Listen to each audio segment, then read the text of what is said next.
Bé, bona tarda. Jo parlaré sobre com podem treure'ns profit a nosaltres mateixos. De fet, de com podem treure partit al nostre cervell.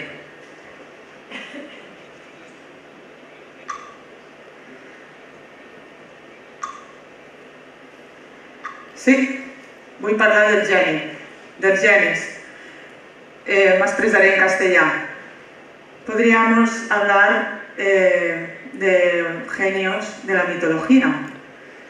El genio, en la mitología, se decía que era un personaje fantástico. De hecho, era la tercera clase de seres creada por Dios. Existían los dioses, los ángeles y los genios. Es más, consideraban que era algo extraordinario, que tenía como poderes mágicos. Y además también se decía que eran como un poco maliciosos.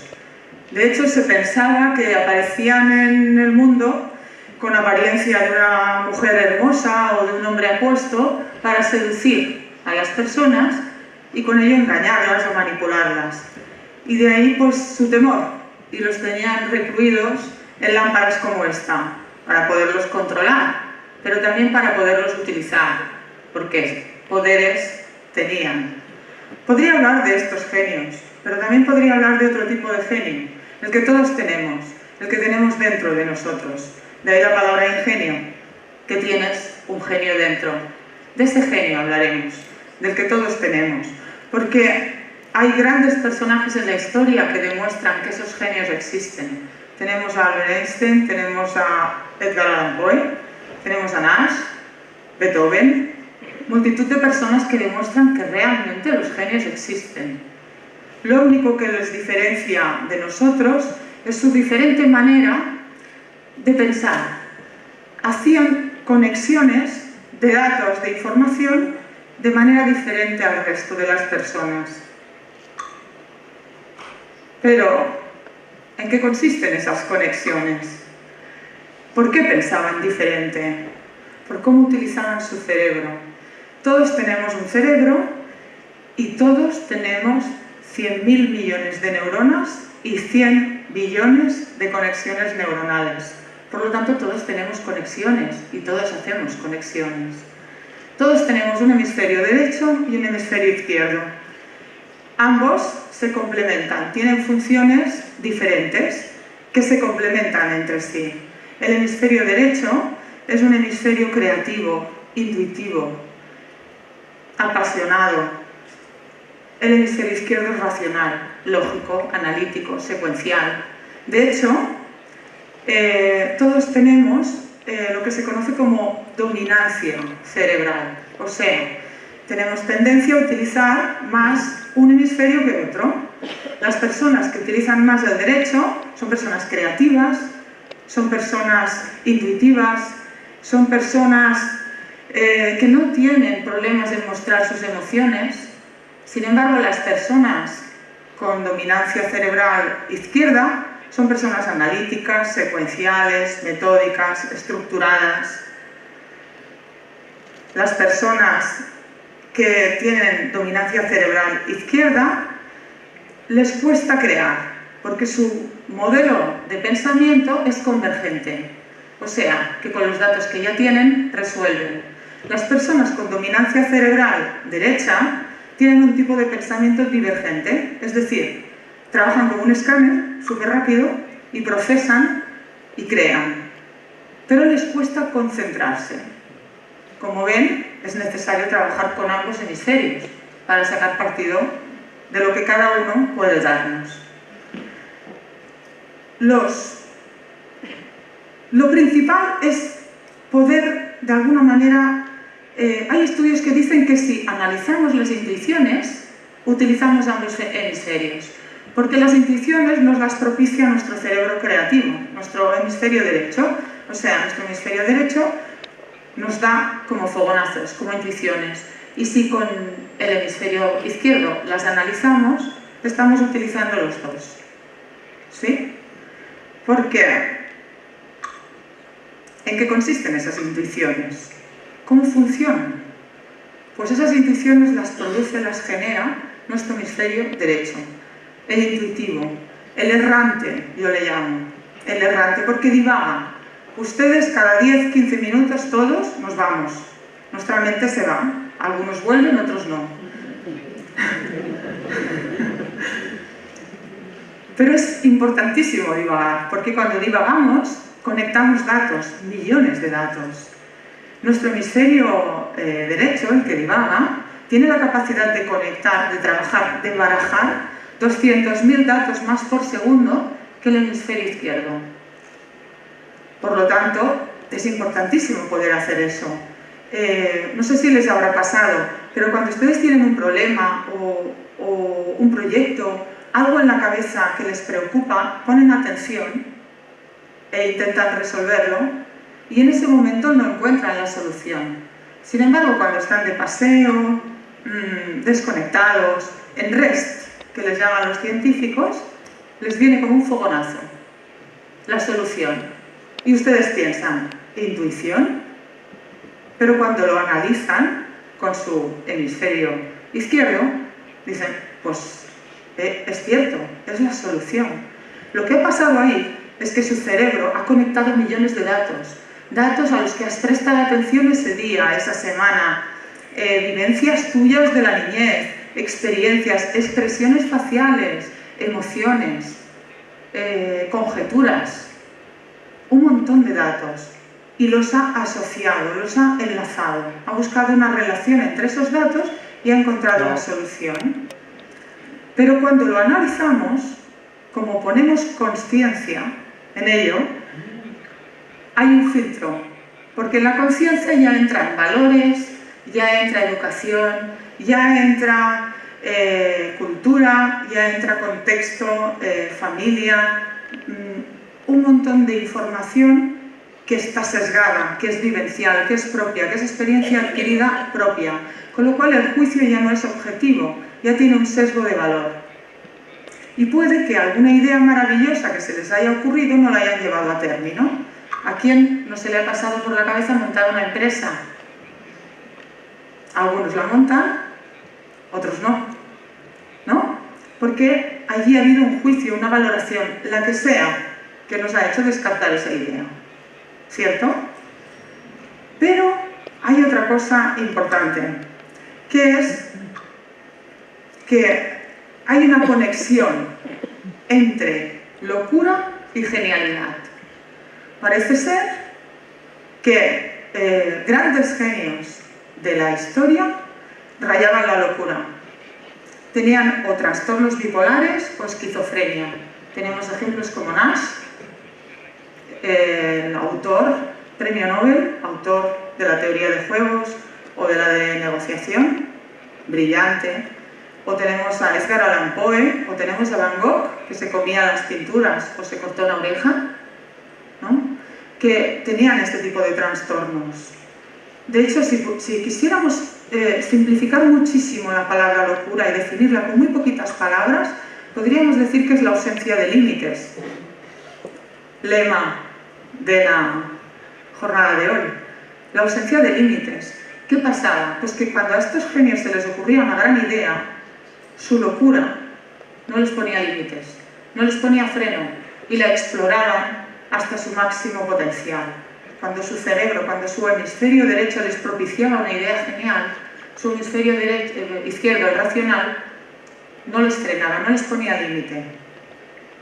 Porque como dice Steve Jobs, decía Steve Jobs, mantente hambriento, mantente alocado, es fuente de creatividad, es fuente de inspiración y de desarrollo de buenas y de geniales ideas.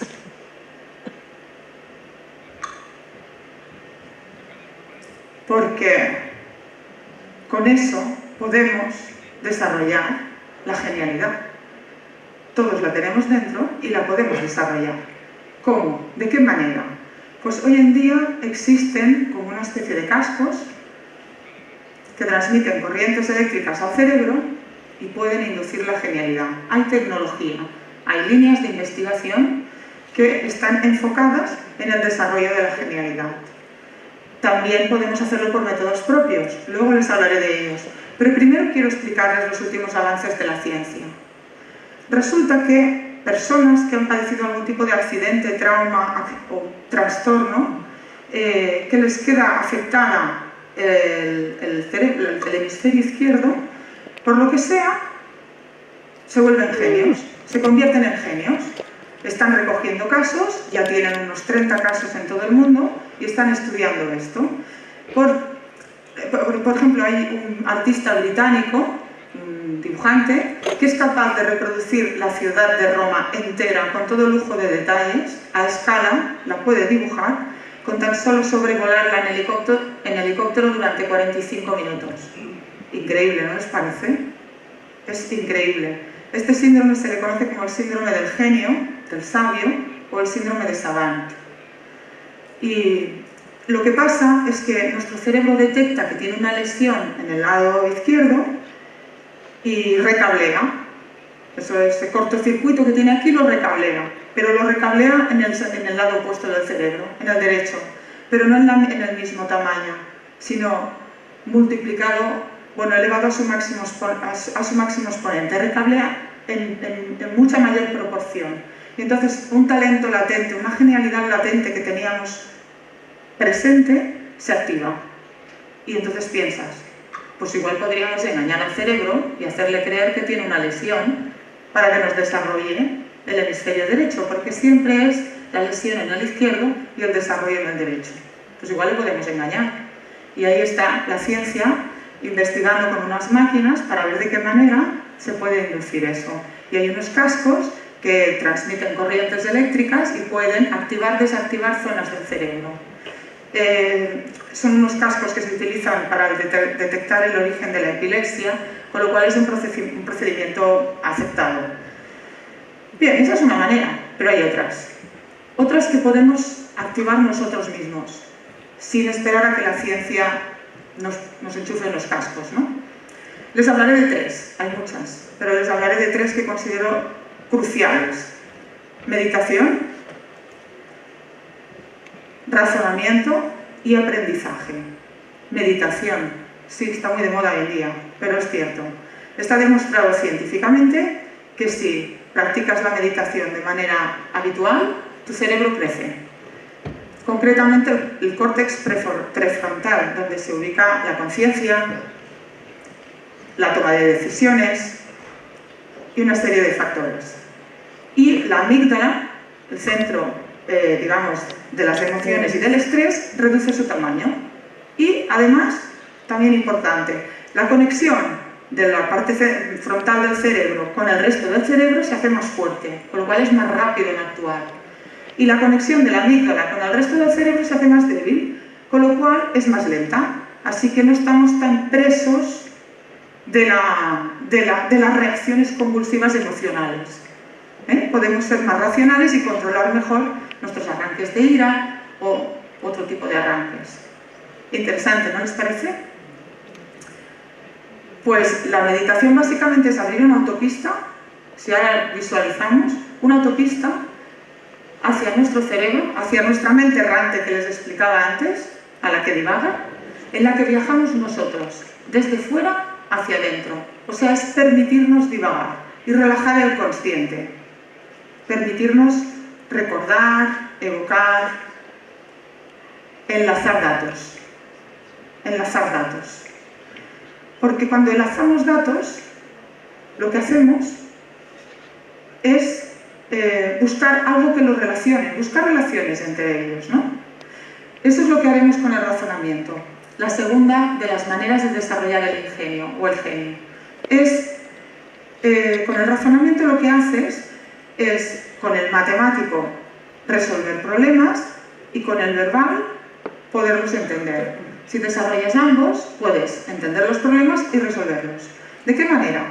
Con la búsqueda de patrones. Cuando enlazamos datos, cuando enlazamos ideas, cuando conectamos ideas, datos, vivencias, emociones, para buscar una solución, lo que hacemos es buscar un patrón, buscar un elemento que las pueda relacionar, que pueda decir sillas o no, o elementos de madera, ¿no? Pues sillas, mesas, tal, el patrón es madera, números pares, números impares, son patrones.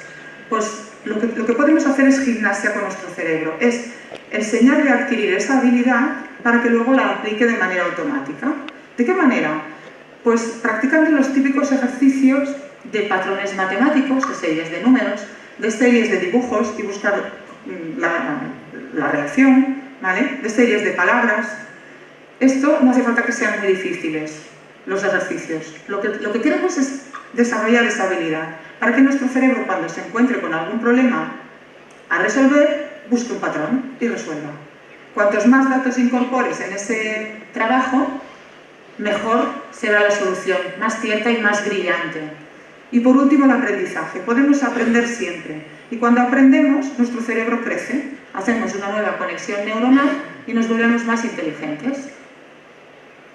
Cuando crece, nuestro cerebro crece por la plasticidad cerebral y podemos, de alguna manera, desarrollar mejor nuestra inteligencia. Pero sobre todo, aprendamos cosas que tengan que ver con nuestros hemisferios. Si tenemos tendencia a ser lógicos, pongámonos a prueba cada día, innovemos, hagamos algo diferente, pongamos el reto de crear algo pequeñito cada día, cambiemos hábitos, innovemos, creemos.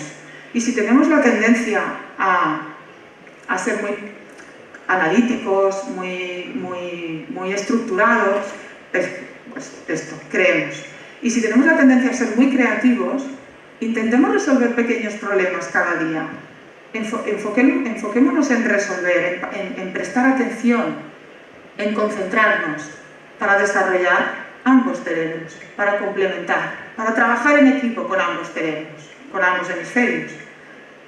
Esta es la manera de desarrollarnos.